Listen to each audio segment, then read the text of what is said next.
बात तहसील आए दिन लगातार सुर्खियों में रहा करती है। इसी में आप देखेंगे तो एक तरफ महिलाएं ये कोटेदार के पक्ष में आई हैं, जिनका मैंने अभी बनाया था एक खबर, और ये लोग कम्युनिस्ट पार्टी के हैं। आप सभी लोग कम्युनिस्ट MCP है ना? अच्छा, और आप लोग आज ज्ञापन देने आए हैं ना? कितने देर तक आप बैठे थे भैया? हम लोग 10 बजे से बैठे हैं। 10 बजे से बैठे हैं। तो ये आप तहसील में पहली बार आए हैं कि पहले भी आए थे? पहले भी आते रहते हैं हम लोग। पहले भी आए थे। दूसरी बार है। थोड़ा आप आज फ्रेम में आ जाइए, अगर कहना है कुछ तो। ये दूसरी बार आए तो फिर अचानक आपको ये मुहिम आपकी कैसे ये लगी कि नहीं अब आना चाहिए, कहना चाहिए, ये कैसे आपको समझ में आने लगा? जब समस्याएं सामने आती हैं, देश के सामने संकट आता है, तो मुद्दा उठाने के लिए पार्टियां अपना धरना प्रदर्शन। तो अब समस्याएं अब आ रही हैं। ये समस्याएं पहले से आती रही हैं, जब आती रही तब संघर्ष होता रहा है। चलिए हम आप ही से समझेंगे, हम अपना नहीं करेंगे, हम आप ही समझेंगे, क्योंकि अब दूसरी बार आए हैं तब। तो समस्याएं आप गिनवाइए। आप अपना परिचय पहले दे दीजिए। हमारा नाम लालधर प्रसाद है। लालधर प्रसाद जी। पदाधिकारी कौन सा पद है आपका? अच्छा, मुख्य बॉडी से कौन है? कम्युनिस्ट मार्क्सवादी से मुख्य अनुभव दास शास्त्री। अच्छा, चाचा हैं जी। आप मेन कम्युनिस्ट से आई, अब तनी आगे आई चाचा। ये आखिर हाई 24 की चुनाव से पहले काहे जाग गए हैं? मने क्या बात है? चुनावी है कि जनता वाला काम है? चुनाव हमारा मुख्य नहीं, संघर्ष हमारा मुख्य आंदोलन है। क्या चाचा नाम है तनी बताइए आप? अनुभव दास शास्त्री। अनुभव दास शास्त्री जी। आप क्या पद है? हम PB पॉलिट ब्यूरो मेंबर हैं। अच्छा, मेंबर आप? पॉलिट ब्यूरो के मेंबर। अच्छा, कभी क्या ऐसा नहीं हुआ कि आपके पदाधिकारी भी यहाँ आते हों तहसील स्तर पे? आते हैं। अच्छा, अपने शीर्ष नेतृत्व का नाम जरा बताइए, जो साथ में आप लोगों के कितने लोग हैं? जरा हाथ उठाएंगे, थोड़ा जानकारी हो जाए, कितने लोग हैं साथ में? कैसे देखेंगे उधर बैठ? अरे हम देख लेंगे सरकार, आप बस वैसे कर दीजिए, हम देख लेंगे। त्रिनेत्र है। हाँ, नहीं ऐसा नहीं। मीडिया तो हाँ, अब आप बात कहीं तो आपके पदाधिकारी भी आते रहे हैं ना? तो क्या कहेंगे आप? अपनी बात अब रखिए पहले। हम यही कहने आए हैं कि इस देश की जो दिल्ली की भाजपा सरकार है वह तानाशाही की ओर बढ़ रही है। उदाहरण बताइए। या किसी भी विपक्षी या BJP या कोई भी जो है इस देश का जो है सरकार के खिलाफ आवाज़ उठाता है तो उसको देशद्रोही कह करके ED CBI लगा करके IT लगा करके उसको जो है दंडित करती है। एक आध दो लोगों का नाम बताइए जिनको देशद्रोही करार दिया गया हो। देखिए, जवाहरलाल नेहरू विश्वविद्यालय में तमाम छात्रों को जो है देशद्रोही बताया गया। अच्छा, कौन छात्र जो नारा लगाए थे भारत वाला? हाँ, नारा लगाया। क्या नारा था बताइए? नारा को बोले थे चाचा, भैया बोले थे। नारा जो है लगाया गया, सही लगाया गया। नारा क्या रहे जरा आपको याद है? यही था, इनकलाब वाला ही नारा था। एक और भी ना भारत वाला, उसमें वो सब कहते वो नहीं, उस पर जो है वो तो फर्जी, उसमें लोग खड़ा होकर करके फर्जी फंसाने के लिए नारा लगवाया गया। अच्छा जी। तो आप कांग्रेस का पक्ष ले रहे हैं क्या? अच्छा, चलिए एक बात बता रहे हैं कि नहीं वहाँ भी इस तरह का हुआ था। दूसरा बताइए। ये कम्युनिस्ट पार्टी जो है किसी के पक्ष में नहीं, ये तो समाजवाद अच्छा, आप समाजवाद तो है जो 24 वाला चुनाव आने जा रहा है। हाँ, तो भाजपा कह रहे कि तो अपने में लड़ रहे हैं सर। ये गलत प्रचार किया जा रहा है। अपने में नहीं लड़ रहे हैं। जब कोई भी संगठन बनता है तो कुछ अपने अंतर्विरोध जरूर होते हैं, लेकिन वे अंतर्विरोध 1924 के लिए नहीं है। वे अंतर्विरोध छोटे मोटे अंतर्विरोध हैं। अच्छा, इनको जो है। तो आप बताइए, आपके प्रधानमंत्री का चेहरा कौन होगा? हमारे प्रधानमंत्री का चेहरा लोकतंत्र है। इसमें जीत करके जो लोग जाएंगे वह जो है अपना चुनेंगे। ये बताइए चाचा कि आप जब जीत जाए तो लोकतंत्र बैठी कि एगो आदमी बैठी क्यों, जेके समर्थ नेता मानल जाता है? लोकतंत्र में प्रतिनिधि होता है, मुख्यमंत्री। तो उनका देखा देखी करेंगे तो उनका में अपना क्या अंतर रह जाएगा? सवाल ही गलत है। कौन बनेगा जब परिस्थितियाँ आएंगी तो बताया जाएगा। तब तो ये तो भाजपा वाली बात हो गई कि पूछने में भाजपा कहती है कि भाजपा वाली बात नहीं हो गई। भाजपा की बात तो नहीं, मतलब इस तरह का आप नेता लोग कहेंगे कि मैंने सवाल ही गलत है ना।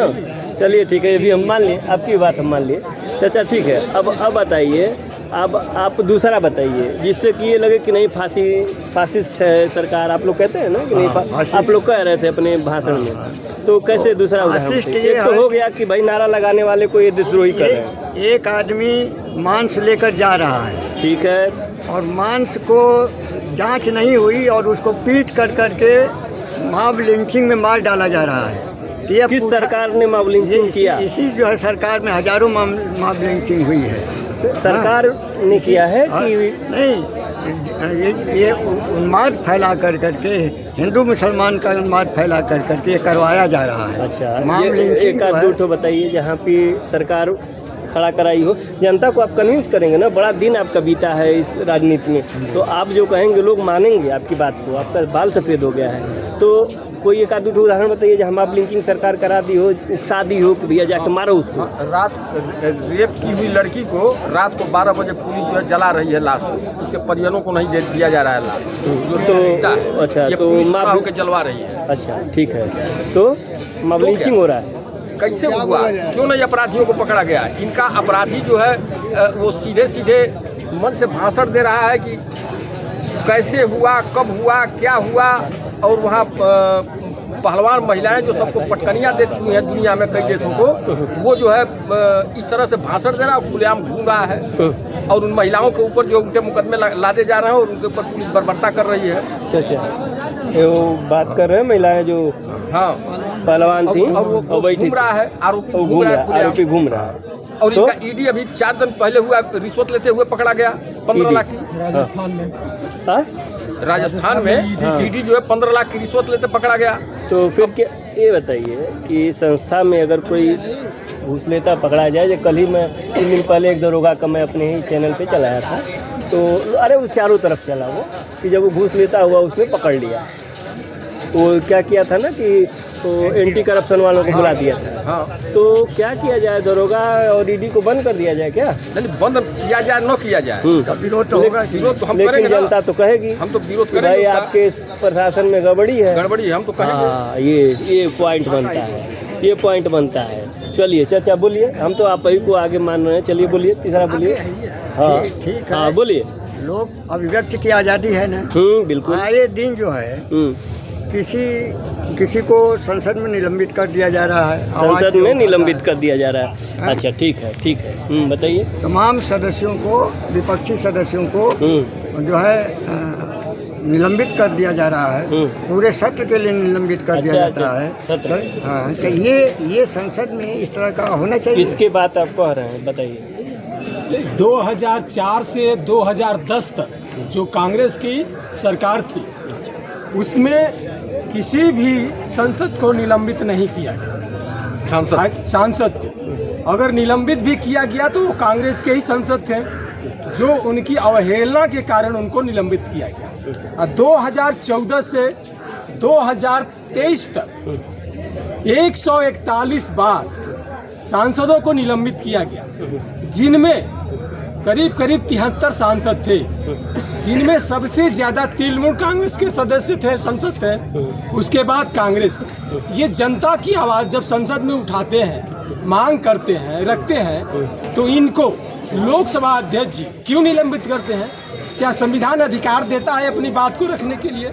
तो फिर वहाँ फांसीवादी सरकार जो बढ़ रही है फांसीवाद की तरफ, ये इशारा करता है कि संसद लोकतंत्र को दबाया जा रहा है, लोकतंत्र की आवाज़ को दबाया जा रहा है। ये आपके मुद्दे में है? जी हाँ, आपकी पार्टी के मुद्दे में है। हाँ। क्या ये जो बता रहे हैं गणना उड़ना कि कितना 74, 75, 73 सांसद को 141 बार निलंबित किया गया है। अच्छा, 73 सांसदों को 2014 से 2023 तक। अच्छा, ये रिपोर्ट है, ये रिपोर्ट है। आप इसको BBC न्यूज़ पर भी देख सकते हैं। ये तो कौन सा देश का बड़ा मुद्दा है? का दूठो जैसे 74, आपको ये लगा कि नहीं 74 लोग? सुनिएगा, नहीं, मुद्दा है पत्रकार साहब, मुद्दा इस बात का है। अरे रुकिए, थोड़ा बतिया भी सुन लीजिएगा। हम चाचा के खड़ा करो लेकिन लेकिन तब वो आपको सुना थी ना, आपको बतिया हमारे बतिया सुनी जी। आपको ये है कि 74 मुद्दे हैं, तो कुछ 74 लोगों को सस्पेंड कर दिया गया। ये बिल्कुल गलत बात है। अगर आप कह रहे हैं उस हिसाब सस्पेंड से नहीं, वो- निलंबित मैंने कहा। हाँ वही चीज़ है। निलंबित। अच्छा, निलंबित का अंग्रेजी टर्मिनेशन। अब जो हो अब हम लोग अंग्रेजी हिंदी में ना फंसे, आ जाए मेन मुद्दे पर। तो कुछ उन लोगों द्वारा खड़ा किए गए मुद्दे भी पता है, बस ये पता है कि भाई निलंबन का अधिकार है क्योंकि वो बदतमीजी करेंगे, निलंबन का अधिकार है यदि वो कोई चीज़ बिल फाड़ देंगे, है ना जी। ये चीज़ें भी तो है। जी, तो बिल्कुल। क्या उन बातों में एक आध दो बात बताइए जिनको उठा रहे थे और उनको निलंबित कर दिया गया। थोड़ा सा हम बता दें आपको, हम्म। जो पहले भैया से बोल जो रहे 3 कृषि कानून आए थे, काले कानून, क्या काले कानून पार्लियामेंट में बहुत से आए थे या मार्शल लगा करके उसको पास कराया गया था? अब उस पर अगर कोई आवाज़ उठावे और आप निलंबित करें या कुछ इस ढंग के कानून मनमाना करें और मार्शल लगा करके ज़बरदस्ती कानून पास करावें और कोई उसका विरोध करे तो आप कम्युनिस्ट आरोप पार्टी लगाते का हैं। रणनीति बताइए। हाँ? कम्युनिस्ट पार्टी का इस रणनीति बताइए अपनी। रणनीति हमारी रणनीति कोई बहस तो बताता बहुत हो है। जाएगा। ऐसा पार्टी है की दलगत अभी रणनीति। सब बंद करिए, चलिए उधर। नहीं, एडीएम साहब को पहले से सूचना दिया गया, सूचना के बाद भी इतना ही लापरवाही कर रहे हैं। उनके काम में हम लोग कोई व्यवधान नहीं डालना चाह रहे हैं, लेकिन 10 बजे से आया करके हम लोग पड़े हैं, एक बार भी नहीं या पूछे हैं कि मतलब ये कैसे लोग आए हैं क्या करने के लिए। 2-2, 3-3 बार जा करके सूचना दिया जा रहा है, इसके बाद भी वो बैठे हुए हैं। उनके एक कहने पर हम लोग इधर आ गए हैं कि शांति बनी रहे, इसके बाद भी 1 घंटा से तमाशा कर रहे हैं। चलिए, ये कम्युनिस्ट पार्टी के लोगों का है जिसमें इन लोगों ने अपने तरीके का विरोध भी है।